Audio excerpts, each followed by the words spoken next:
Live from downtown Detroit, home of WDIV and Click on Detroit, Local 4 News at 5 starts now.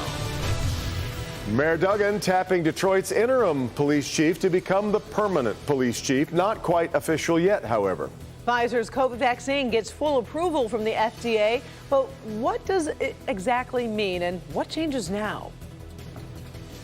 We're going to begin here at 5, though, with the new COVID case numbers from the state as the upward trend continues. Michigan reporting 3,920 cases over the past 3 days. That averages out to just over 1,300 a day, and we've lost 10 more lives to the virus.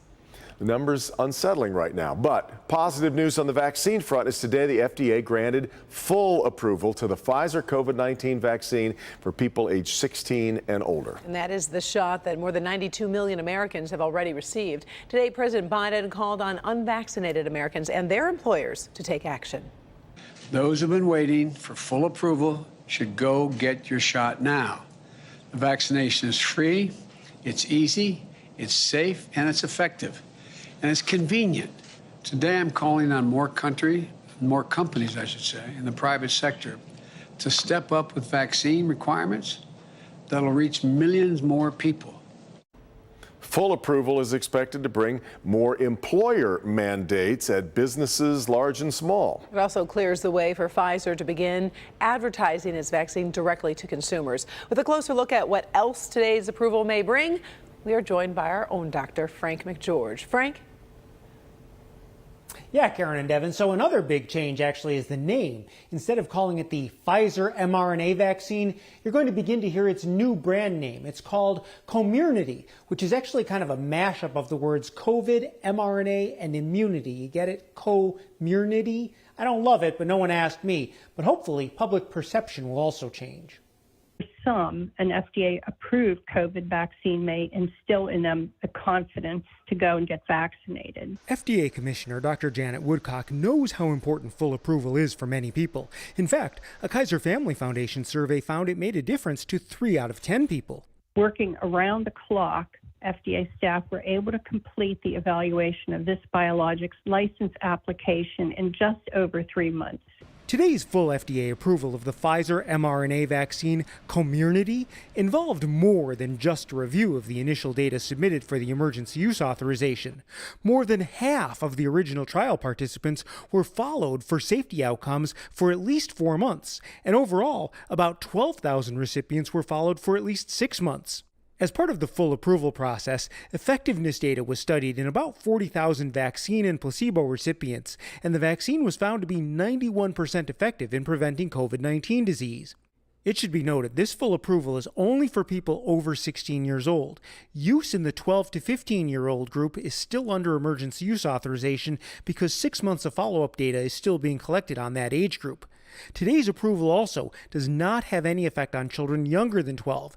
Those studies remain ongoing. So a logical question is, what about Moderna and J&J? Well, Moderna submitted its application for full approval about a month later than Pfizer's, and it's expected Moderna could get full approval sometime in September. Johnson & Johnson has said it will submit its application later this year, and the review would then take a few months from there. Back to you. All right. Thank you, Doc. Now, breaking news out of the Detroit Mayor's office this afternoon as Mayor Duggan reveals his choice for Detroit Police Chief. James White has been serving as interim chief since James Craig's retirement, and the mayor wants to keep him in that role. Sean Lay was at the news conference, joins us live. Sean, this isn't a huge surprise.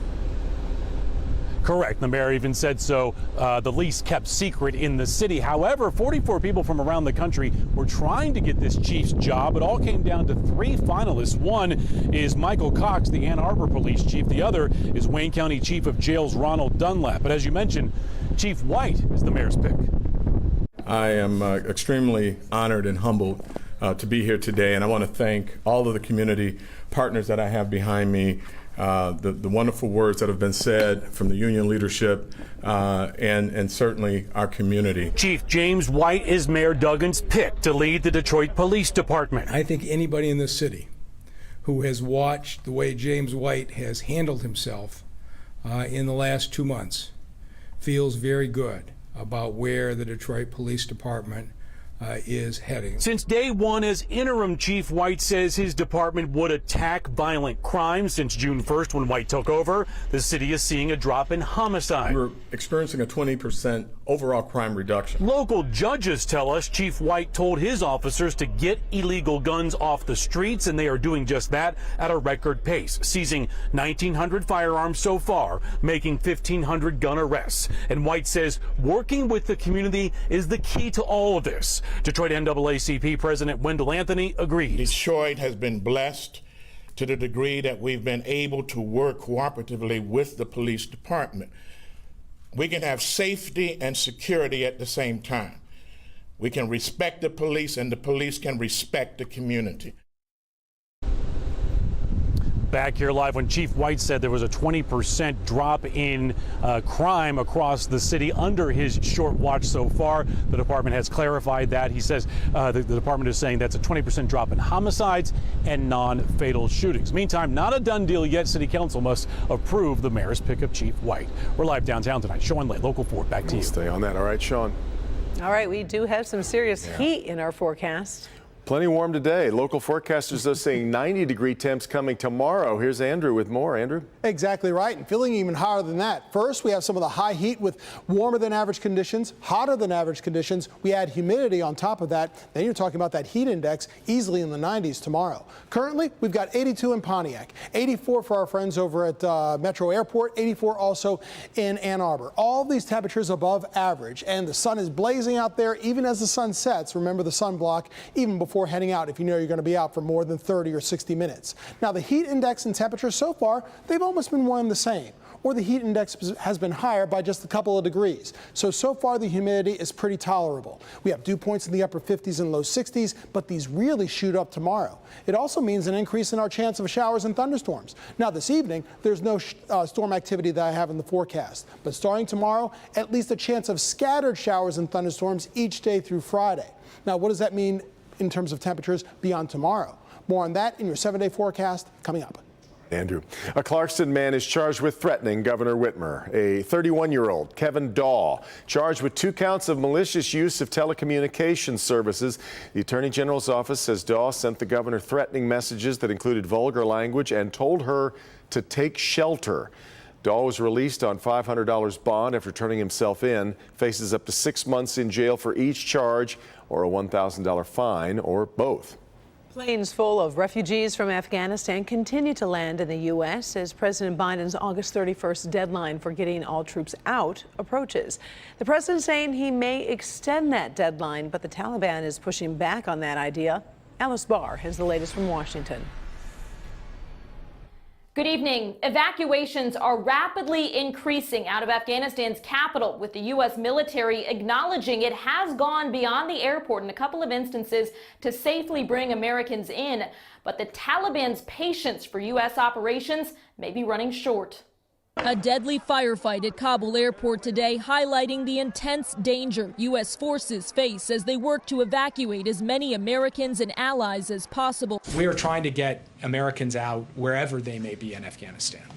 Despite an elevated terror threat targeting the evacuation efforts, President Biden saying U.S. troops may need to remain in Afghanistan beyond the end of the month to keep getting people out. Our hope is we will not have to extend, but there are going to be discussions, I suspect, on how far along we are in the process.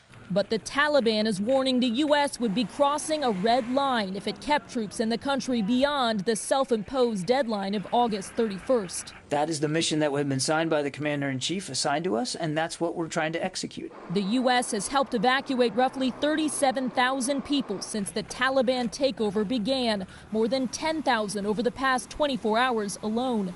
They're being flown to 24 countries, including Germany, where U.S. airmen helped an Afghan woman give birth in the cargo hold of this C-17 after she went into labor mid-flight. Some refugees have already made it to this processing center near Virginia's Dulles Airport. From there, they're being moved to Army bases across the country. But many, many more remain in Afghanistan waiting for their turn, guarded under perilous conditions for U.S. troops waiting for their own tickets home. With President Biden's approval ratings dropping below 50% for the first time, the administration is hoping a successful evacuation in the end could help redeem a chaotic withdrawal. But there are dangerous hurdles ahead. In Washington, Alice Barr, Local 4. All right, Alice. We have recently seen adults losing control during discussions about masks in school. Well, now there's concern their kids might also bring that mentality into the classroom. Ahead, expert advice on preparing children for the possibility of bullying over the choice to wear a mask. Hank. The pandemic, it has slowed down shipping of almost everything, including some of the hot holiday toys. That's why you need to act now. I'm Hank Winchester. Help me, Hank. I have all the insider shopping information you need to know, and it's coming up tonight. Why a Macomb County Public School District thinks that they need to add at least 10 more social workers or counselors. Is it COVID or is it something else? It's one of the most exciting things that we've, I think, been able to accomplish over the past several years. How soon the district wants to do this and how they're able to pay for it.